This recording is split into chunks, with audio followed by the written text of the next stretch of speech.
आगामी विधानसभा निवडणुका पाहता भारतीय जनता पार्टी गोंदिया जिल्ह्याच्या वतीने सळकर्जुनी तालुक्यात जिल्हा अधिवेशन आयोजित करण्यात आले असून भाजप कार्यकर्त्यांना आणि नेत्यांना मार्गदर्शन करण्यासाठी भाजप प्रदेशाध्यक्ष चंद्रशेखर बावनकुळे हे येणार होते।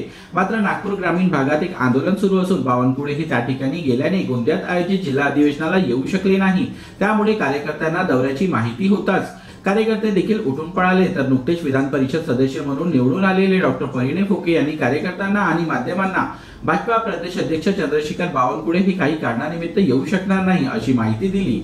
आता इथे प्रयत्न कोणाला येण्याचा पण नागपूर ग्रामीणमध्ये नागपूर जिल्ह्यात मोठं एक आंदोलन भारतीय जनता पार्टीतर्फे करण्यात आलेलं आहे आणि त्या आंदोलनाला हजारो लोक उपस्थित झालेले आहेत। जे तिथे डिस्ट्रिक्ट बँकेत जो घोटाळा झाला त्या संदर्भात ते आंदोलन करतात आणि खातेधारकांचे पैसे वापस करण्यासंदर्भातलं ते आंदोलन आहे आणि म्हणून त्या आंदोलनात भेट देऊन तिथे सगळ्यांनी त्या लोकांनी ज्या तिथे सामान्य नागरिक आहे, सामान्य शेतकरी आहे, त्यांनी बावनकुळे साहेबांना तिथे ते आंदोलन बोलवून ते आंदोलन गेल्यामुळे ते इकडे येऊ शकले।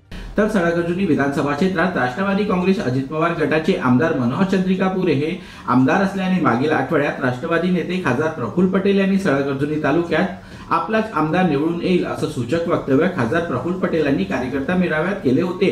त्यामुळे तर नाही ना आजच्या अधिवेशनात भाजप प्रदेशाध्यक्ष बावनकुळे यांनी पाठ तर फिरवली नाही असा प्रश्न या निमित्तानं उपस्थित केला जात आहे।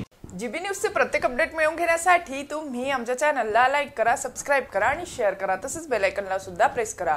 आपला जिल्हा, आपली बातमी, जीबी न्यूज गोंदिया।